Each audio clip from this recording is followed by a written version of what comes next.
If you found the Yamaha HD-300 and you're not a choral director or a band director, you might think, this is the worst keyboard I've ever played.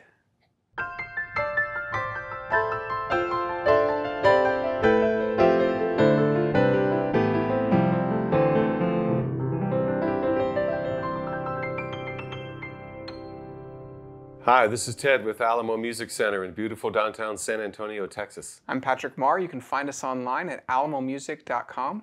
If you haven't already, please subscribe to our YouTube channels, check out our other videos, sign up for notifications, like our videos, leave us comments. We appreciate your support and we love to interact with you. Well, Ted, I was kind of joking at the beginning. I agree with you 100%. But it is, as a piano player, I saw you struggling with this instrument.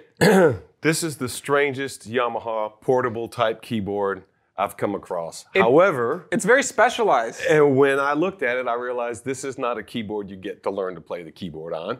This is, and I don't even know if I want to call it a keyboard. I say it functions through the keyboard.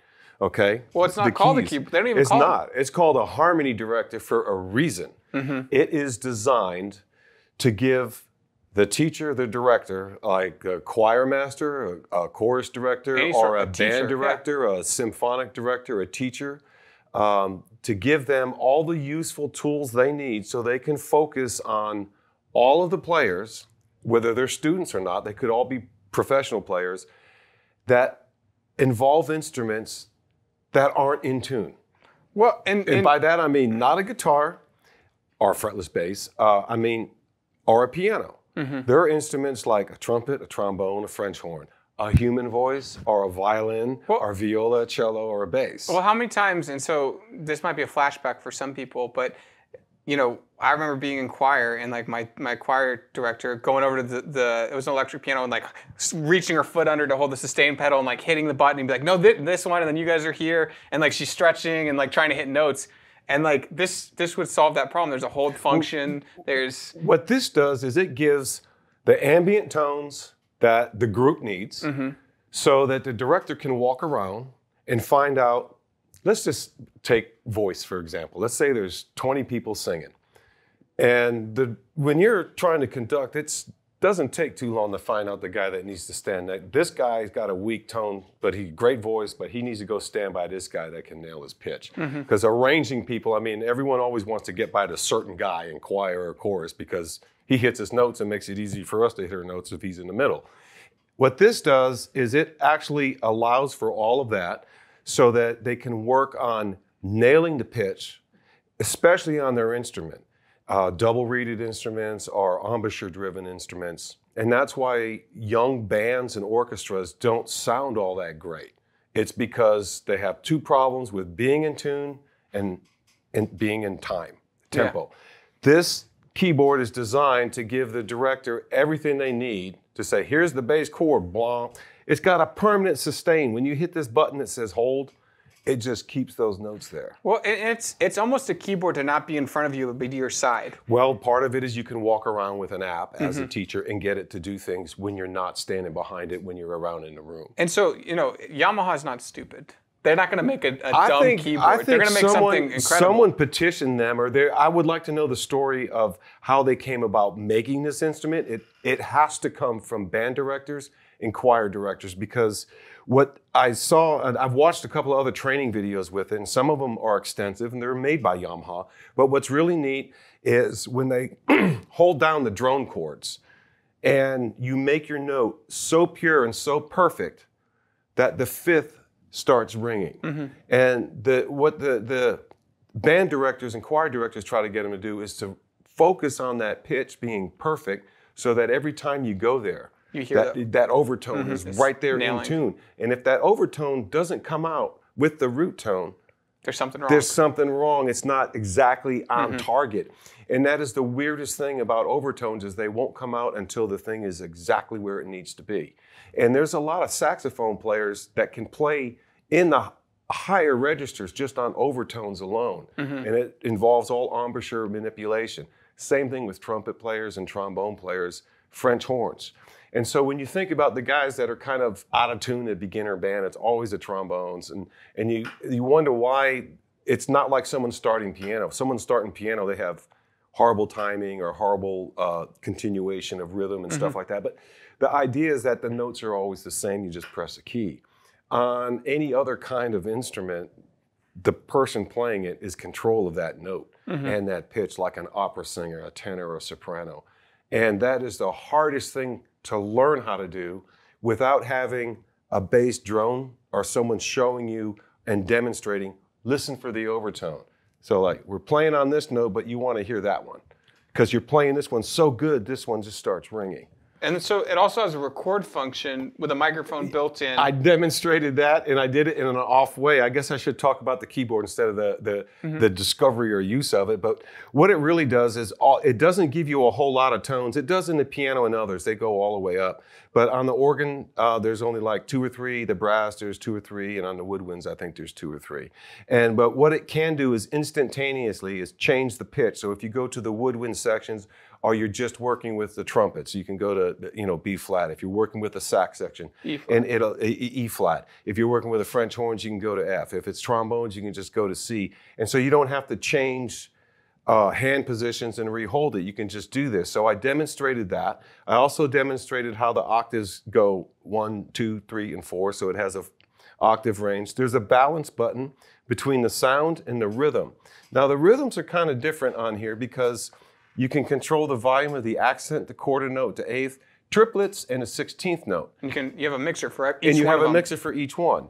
And when you do that, the accent is like a metronome, where it puts that accent on 1, which is like clapping on 1, which is always kind of throws me off. I prefer a drum kick here and a snare. But that's all right. You get by with the clicks. And you can do the tap tempo, and then it'll pick it up and go from there. And you can mix the two together. Now, the real advantage on this thing is it does have a built-in microphone. And that is supposed to allow for a recording of the other instruments that you're playing with. So you can tell if their overtones, if their pitch is correct, and their intonation and all that is correct. You can also, for a band director or choir director, they can record an entire rehearsal and listen to the thing back. Now, what I did, because I was kind of not really prepared when I came in with this keyboard, I thought, let's just do a fast demo on it. And it's all brand new. It's really difficult to look at the screen because the instrument is one of the smallest listed things on here. The instruments are not important. It's the functions of this and what they do with a room full of musicians that makes it important. And what I did is I used a ukulele and I played with the metronome track. And I just strummed some chords, deliberately played some bad chords so that you can hear it. And then you can fool with the mix between the tempo and there, and I let it play back. So I don't know how that's going to all work out in the demo when they do the editing, but this is probably going to be a little difficult to edit because they're probably going, what the hell is he doing? But the whole idea behind this is that it's really gorgeous with the, when you're holding it like on the tones on the woodwinds or on the brass, it's got a really good drone sound.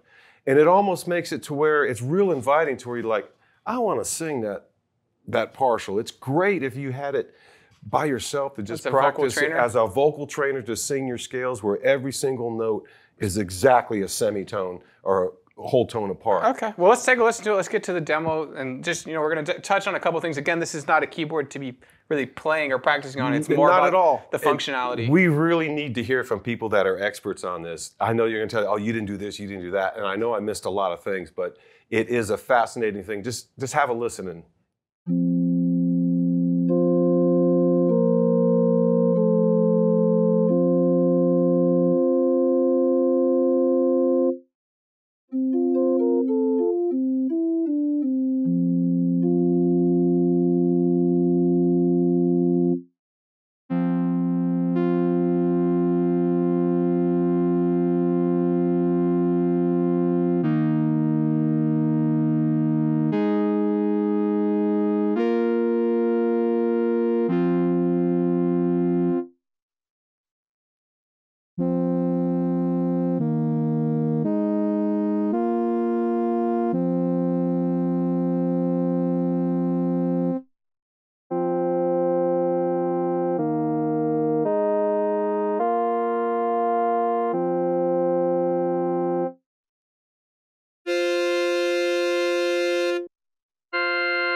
keyboard is now recording this with its internal microphone.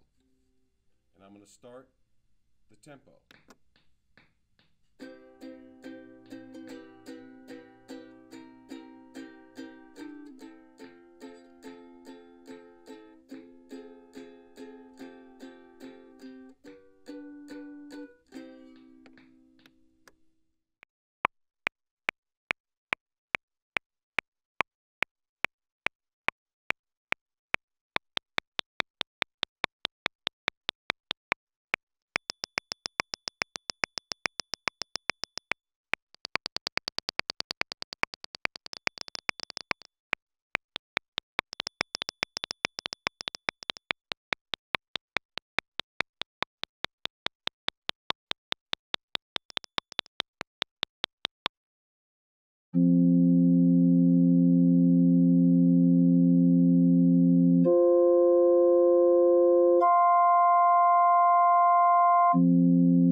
Ted, again, it was fun to watch you do this demo because you like watching me struggle. It was alien to you, and so I know this keyboard wasn't meant for you, but that doesn't make it not a great instrument. No, what I was trying to do as I was going through this demo, I was trying to get Josh to go get a fretless bass and come in here and get out of tune with me so we could find the overtones. And then I said, why don't we get what's his name from upstairs, our band director guy, to come in here with a trumpet and work on those overtones, because this is a thing that it's really hard to demo unless you're actually showing the application with a room full of musicians. Well, it's perfect. It is highly specialized for band directors, choir directors, anybody who's going to be in front and trying to direct the circus, you know? Right. And so we sell a lot of these to those institutions. I know we do. And it's funny that we had one here in the store and we were like, hey, we should do a video highlighting this product because I think it will be helpful for those who don't know it exists, who are choir directors, who are band directors, and say, hey, the HD-300, it replaced the HD-200,